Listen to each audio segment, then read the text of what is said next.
एक दफ़ा फिर कुरान को जलाया जाएगा, एक दफ़ा फिर वही वाक़या दोहराया जाने की पूरी तैयारी कर ली गई है और हुकूमत वही है, स्वीडन की हुकूमत है।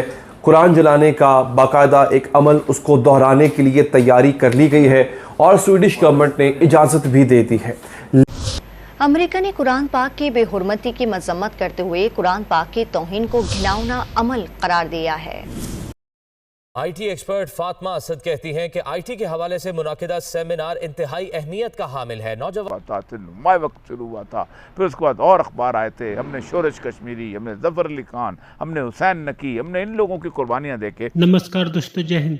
दोस्तों, एक बार फिर से स्वीडन में कुरान जलाएगी। पाकिस्तानी मीडिया का दावा है कि स्वीडिश सरकार ने फिर से कुरान जलाने की इजाज़त दे दी, जिससे मुस्लिम देशों में हड़कंप समझ गया, क्योंकि इससे पहले भी काफ़ी ज़्यादा बवाल भी हुआ था।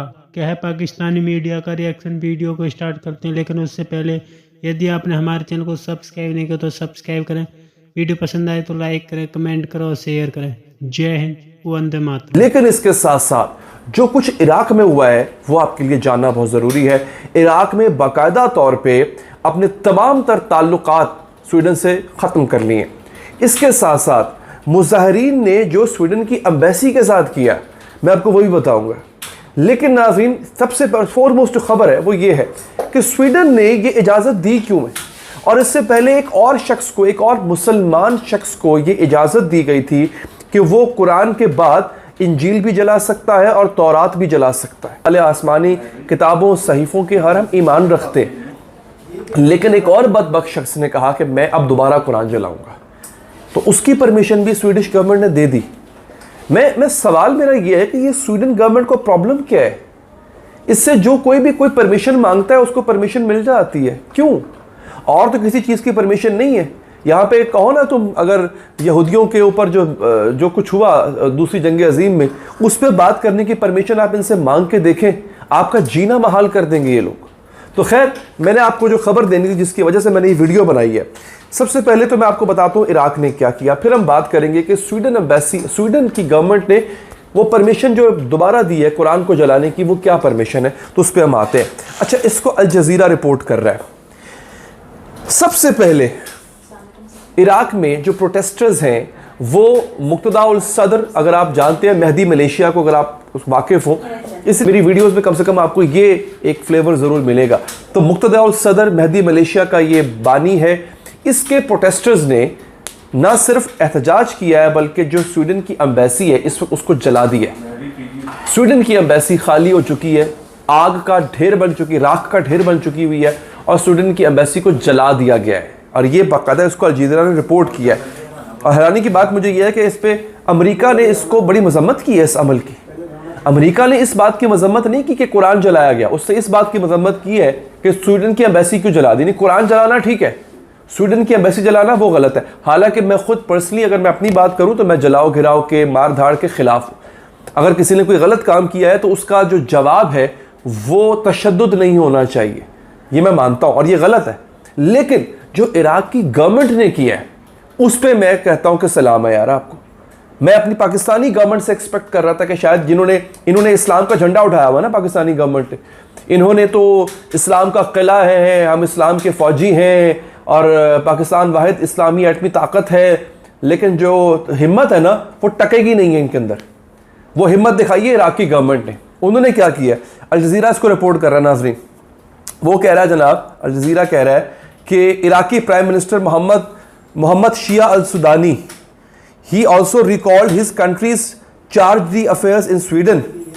Iraq has expelled the Swedish ambassador only hours after Iraqi protesters, angered by the burning of copies of the Quran in Sweden, stormed the Swedish embassy in central Baghdad, scaling the walls of the compound and setting it on fire. जैसे ही हुकूमत Iraq ने देखा कि जो एहतजाज करने वाले हैं वो आपे से बाहर हो रहे हैं, उनका गुस्सा ठंडा नहीं हो रहा और वो बढ़ रहे हैं स्वीडिश एम्बेसी की तरफ, उन्होंने क्या किया, उन्होंने, इराक ने स्वीडन के एम्बेसडर को निकाल दिया मुल्क से, स्वीडिश एम्बेसी बंद कर दी। अपना बंदा जो भेजा हुआ था उन्होंने स्वीडन में, यानी कि अपना जो सफ़ीर भेजा हुआ था स्वीडन में, उसको वापस बुला लिया और मुल्क के स्वीडन से हर किस्म के ताल्लुकात मुनक़ता कर दिए, ख़त्म कर दिए। ये मैं आपको इराक की बात बता रहा हूँ, एक लुटा फुटा, एक जंग ज़दा मुल्क, एक गरीब मुल्क, पाकिस्तान से कई गुना ज़्यादा गरीब है इराक इस वक्त। वैसे उसके पास ऑयल की दौलत, तेल की दौलत बेशुमार है, लेकिन वही ना, वहाँ पे हालात ठीक नहीं है, तो गरीब मुल्क है। उस मुल्क ने इतनी जुर्रत की है, उसने कहा जनाब ख़त्म, कोई ताल्लुकात नहीं। और क्यों? क्योंकि उन्होंने कहा अवाम की सुननी पड़ेगी हमें। अवाम एहतजाज कर रही थी, अवाम का मुतालबा था कि आप ख़त्म करें। फिर जब हमारे यहाँ पे आपको याद होगा, जब आका सल्लल्लाहु अलैहि वसल्लम की शान में गुस्ताखियाँ हुई हैं, तब एहतजाज करने वाले लोग निकले। उन्होंने क्या मुतालबा किया था? तहरीक लबैक ने क्या मुतालबा? ये मुतालबा किया था ना कि आप सफ़ीर को बाहर करें। हमने नहीं किया, हमने अपने बंदे मरवा दिए लड़ाई झगड़ों में। हमने एहतजाज तक नहीं किया उस हुकूमत से, फ्रांस की हुकूमत से। और आपको याद होगा अभी फ्रांस की गवर्नमेंट से जाके मिनते मुनते करके आए कि IMF से बात करें, हमें पैसे दे, और मिल भी गए। हमें शहबाज शरीफ साहब मुलाकात करने गए थे फ्रांस के सदर से। हम, ये तो हमारा हाल है। हमने बेसिकली इनसे सीखना है। अब आप कह लें जनाब कि ठीक है, इराक एक ऐसा मुल्क है जहाँ पे शिया सुन्नी आबादी काफ़ी हद तक रहती है। वहाँ पे बहुत आबादी जो है वो अहले सुन्नत की बहुत आबादी है, अहले तशीयों की बहुत आबादी है। ज़्यादातर वहाँ पे अहले तशीयों हैं, लेकिन अहले सुन्नत जो है वो बहुत बड़ी तादाद में, बगदाद में ख़ास तौर पे वहाँ पे बहुत बड़ी तादाद है। उन सब ने एक नुक्ते पे इत्तफाक किया, क्या? कि कुरान की बेहरमती नहीं होने देंगे हम, आका सल्लल्लाहु अलैहि वसल्लम की बेहरमती हम नहीं होने देंगे। शिया हो, सुन्नी हो, किसी भी फ़िरके से ताल्लुक़ रखता हो, इस एक नुक्ते पे इत्तफाक है और बनता है। ये तो कोई बर्दाश्त नहीं करेगा ना, चाहे किसी भी फ़िरके से ताल्लुक़ रखता हो। इस पे वो मुत्तफ़िक हो गए, फिर हुकूमत को घुटने टेकने पड़े।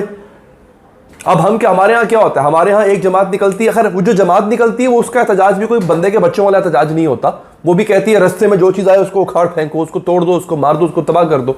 लेकिन हमारे यहाँ अगर कोई एहतजाज करता है तो बोलते हैं क्या है जी, ये सुन्नियों का एहतजाज है, ये शियों का एहतजाज है, ये बरेलवियों का एहतजाज है। हम एहतजाज भी, हम आका सल्लल्लाहु अलैहि वसल्लम की हुर्मत पर एक होकर एहतजाज भी नहीं कर सकते, एकजुट होकर एहतजाज नहीं कर सकते। ये हमारा मसला है। फिर कौन सुनेगा हमारी बात? खैर नाज़रीन, हुआ ये कि उन्होंने निकाल, लेकिन एक और बंदे को, अभी उस बंदे का नाम डिस्क्लोज नहीं हुआ, एक और आदमी को स्वीडन की गवर्नमेंट ने बाकायदा परमिशन दे दी कि बेटा तू जाके कुरान जला, एक नहीं 10 जला। तो अब मैं समझता हूं कि दीगर मुस्लिम ममालिक को भी जागना चाहिए, उठना चाहिए कि भाई क्या कर रहे हो, इजी हो जाओ। मैं हैरान हूं, मैं आखिरी बात करूंगा फिर मैं वीडियो खत्म कर दूंगा। अल जज़ीरा ने रिपोर्ट क्या किया? अल जज़ीरा रिपोर्ट कर रहा है यहाँ पे कि हाँ, the governments of several Muslim countries including Turkey, the United Arab Emirates, Jordan, Morocco issued protest about the incident, with Iraq seeking the man's extradition to face trial in the country. वो कह रहे हैं जनाब दीगर ममालिक ने भी इस पे आवाज़ उठाई, जिसमें कौन था? जिसके अंदर मुत्तहदा अरब अमारात, जॉर्डन यानी उर्दन, मोराको, मराकश और तुर्की शामिल है। पाकिस्तान का नाम ही कहीं नहीं है। अब यहीं से अंदाज़ा लगा लेना हमने कितना एहतजाज किया होगा। मैं आवाम के एहतजाज की बात नहीं कर रहा, मैं हुकूमतों के एहतजाज की बात कर रहा हूँ। तो ये पैगाम इतना फैलाएं कि हुकूमतों तक पहुँचे। हमने ये आज़ादी हासिल की थी, ये हमें मुशर्रफ ने तोहफे में नहीं दी। मैं अक्सर कहा करता था कि तुम्हें ये तोहफे में मिली है मुशर्रफ की, और जिस दिन वो चाहेंगे ये आज़ादी आपसे वापस ले लेंगे।